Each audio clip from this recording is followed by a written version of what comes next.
সকলো বন্ধু বান্ধৱীকে Deepika kitchen and ব্লগছৰ আন এটি ৰেচিপি ভিডিঅ'লৈকে আদৰণি জনাইছোঁ।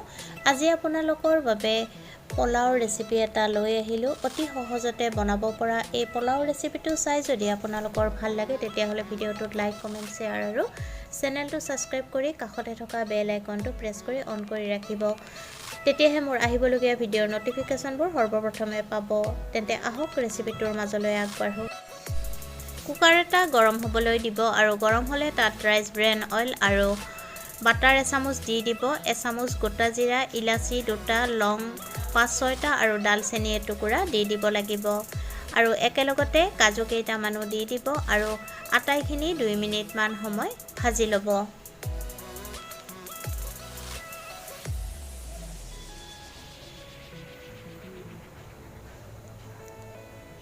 কাজুৰ ৰং সলনি হ'লে তাত কাটি লোৱা আলু এটা দি দিব লাগিব আৰু গাজৰ আৰু মটৰ কেইটামানো দি পুনৰ 2ৰ পৰা 3 মিনিটমান সময় লৰাই ভাজিব লাগিব। এতিয়া সোৱাদমতে নিমখ আৰু চেনি দি দিব আৰু তাৰ পিছত ভালকৈ মিহলাই ল'ব।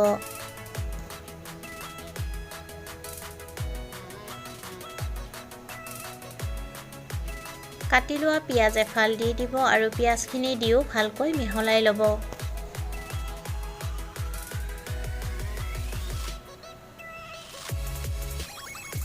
এতিয়া ধুই কোমলাই লোৱা চাউলখিনি দি দিব লাগিব। চাউল 3 কাপ ব্যৱহাৰ কৰা হৈছে। চাউলখিনি দিয়াৰ পিছতো লৰাই 2ৰ পৰা 3 মিনিটমান সময় ভাজিব লাগিব।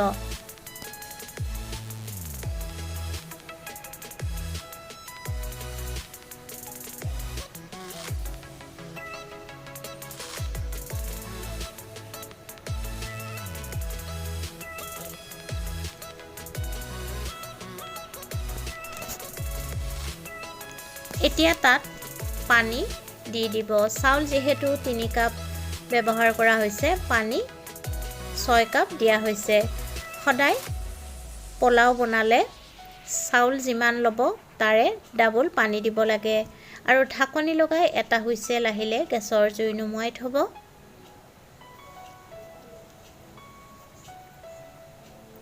আৰু কুকাৰটো যেতিয়া নিজে ঠাণ্ডা হ'ব তেতিয়া ঢাকনিখন খুলি ল'ব। এয়া দেখিছেনে, পোলাওখিনি দেখিবলৈ ইমান ধুনীয়া হৈছে। যদি আপোনালোকৰ ৰেচিপিটো চাই ভাল লাগিছে তেতিয়াহ'লে ভিডিঅ'টোত লাইক, কমেণ্ট, শ্বেয়াৰ আৰু চেনেলটো ছাবস্ক্ৰাইব কৰি ল'ব আৰু কাষত থকা বেল আইকনটো প্ৰেছ কৰি অন কৰি ৰাখিব। পুনৰ উপস্থিত হ'ম এটি নতুন ৰেচিপি ভিডিঅ'লৈ। আজি লৈ আহিলোঁ। ভিডিঅ'টো শেষলৈকে চোৱাৰ বাবে